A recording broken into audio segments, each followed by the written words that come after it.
منظور چیست؟ جنگی که نیروهای ناتو آغاز کرده فعلا اینا در اینجا خاتمه خواهد داشت، یعنی به این جنگ افغانستان رو دوباره رها خواهد کردن.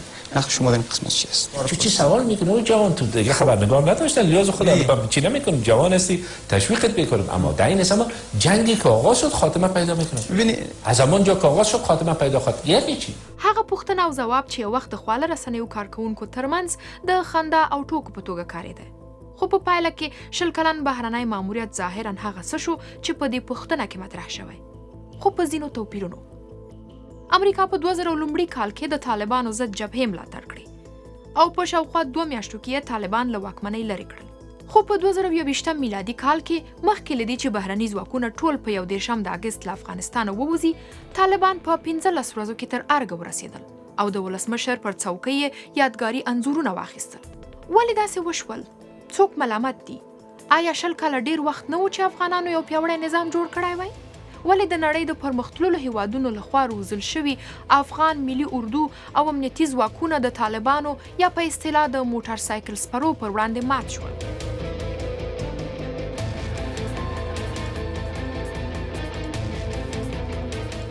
پخواني حکومت د خپلو ځواکونو رسمي شمیرې 350,000 یادولې، خو د طالبانو په بشپړ بریالیتوب دغه اردو وپاشل شوه. یو شمېر کارپوهان وایي چې د افغان امنیتي ځواکونو لپاره غیر عملي تګلارې او ستراتیژۍ دغه راز په هوایي او اکمالاتي برخه کې پر بهرنیو ځواکونو تکیه هغه څه و چې دوی ونه شوه کولی د طالبانو پر وړاندې ودرېږي.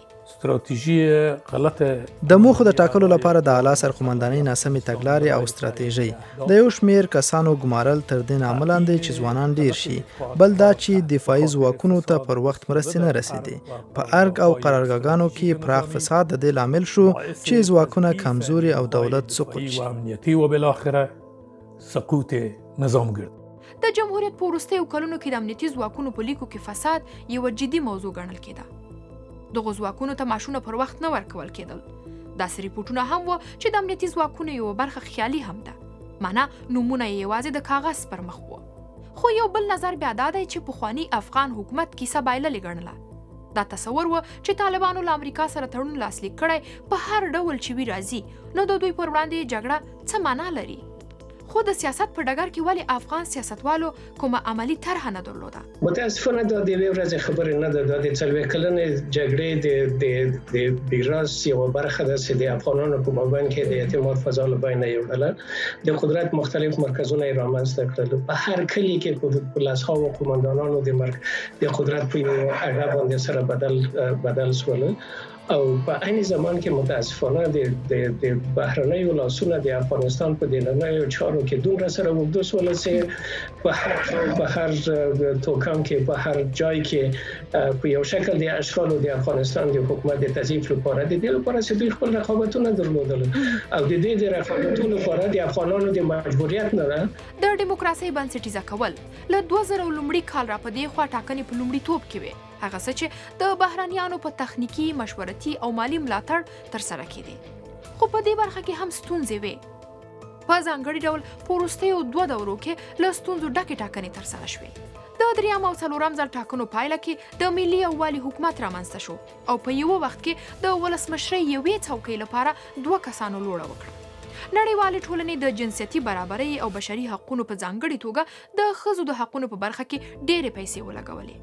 د ښځو او بشري حقونو د خوندیتوب لپاره حقوقي چوکاټونه جوړ شول. د ښځو چارو وزارت جوړ شو او لسګونه غیر دولتي مؤسسې د ښځو د حقونو او حیثیت په خوندي کولو کې بوختې شوې. خو آیا په دې ډګر کې د شاتګ لامل یوازې سیاسي ناکامي وه؟ یعنی په دې 20 کالو کې چې دا پیسې چې ول افغانستان خلکو ته رسیږي، درسته موږ یوازې د کابل په ښار کې هغه ښځې چوکۍ درلودې، کار کوه، د ښځو ورځې لمانځه. اما په ولایاتو کې څه خبرې وې، په ولسوالۍ کې څه خبرې وې، هلته ښځې سره کوم حالت درلودي، دغه حالت چا ونه لیدي. خو د جمهوریت نظام په 20 کلنې دوره کې بشري حقونه تر پښو لاندې کېدل او د عدالت پروسه هیڅ کله عملي نشوه. نړۍ طالبان له واکه لرې کړل، خو ډېر داسې جهادي او زورواکي کسان په نظام کې ښکېل وو چې له بشري حقونو په سرغړونو، وژنو، برمته کېدو، د ځمکو په غصب او ان له مرکزي حکومته په نافرمانیو کې رول درلود. د ښې حکومتولۍ بیا رغونې او د افغانستان د پراختیا لپاره په څو نړیوالو کنفرانسونو لکه توکیو، برلین او پاریس کې ترسره شوي کنفرانسونه دغه راز د جمهوریت تر سقوط په میلیارډونو ډالر ژمنې وشوې. خو په هر نړیوال کنفرانس کې فساد د یوې لویې ننګونې په توګه یادېده. د فساد پدیده له ورځنیو کارونو نیولې تر دولتي ادارو او بیا تر لویو تړونونو کې پراخه وه او دا هم ویل کېدل چې ځینې دولتي څوکۍ هم پلورل کیږي. ولې د فساد مخه ونه نیول شوه؟ اصلا د دغه څه لپاره تکل و؟ په تیرو 20 کلونو کې د زده کړو په برخه کې پرمختګ د بهرنیو ځواکونو په حضور کې یوه ښکاره او لویه لاسته راوړنه وه. د نجونو پر مخ د ښوونځیو او پوهنتونونو دروازې پرانیستل شوې او تقریبا د ټولو افغانانو لپاره د زده کړو زمینه برابره شوه. خو په دې برخه کې هم ستونزې ډېرې وې. د بیلګې په ډول خیالي ښوونځي او د کانکور په برخه کې فساد اداري فساد په ټولو سیستمونو کې په ځانګړي ډول د پوهنې په برخه کې لکه خیالي ښوونځي او ځینې نورې پروژې د دې لامل شوې چې مرسته کوونکي مرسته ونه کړي، خو لاسته راوړنې مو درلودې خو د کیفیت په برخه کې ستونزې هم وې. دغه ټولې لاسته راوړنې د نظام د نه پایښت له امله له منځه لاړې. د بهرنیو ځواکونو په 20 کلن حضور کې افغانانو د بهرنیو ځواکونو، افغانو ځواکونو او طالبانو په چاودنو او ځانمرګو کې ډېر تلفات ورکړل. که څه هم په افغانستان کې د نړیوالې ټولنې د پوځي ماموریت په 20 کلنه موده کې د جګړې د تلفاتو کره شمېرې نشته، خو د براون امریکایي پوهنتون د نړیوالو چارو د واټسن انسټیټیوټ لخوا چمتو شوي د جګړې د لګښت پروژې معلومات دغه شمېرې ښیي.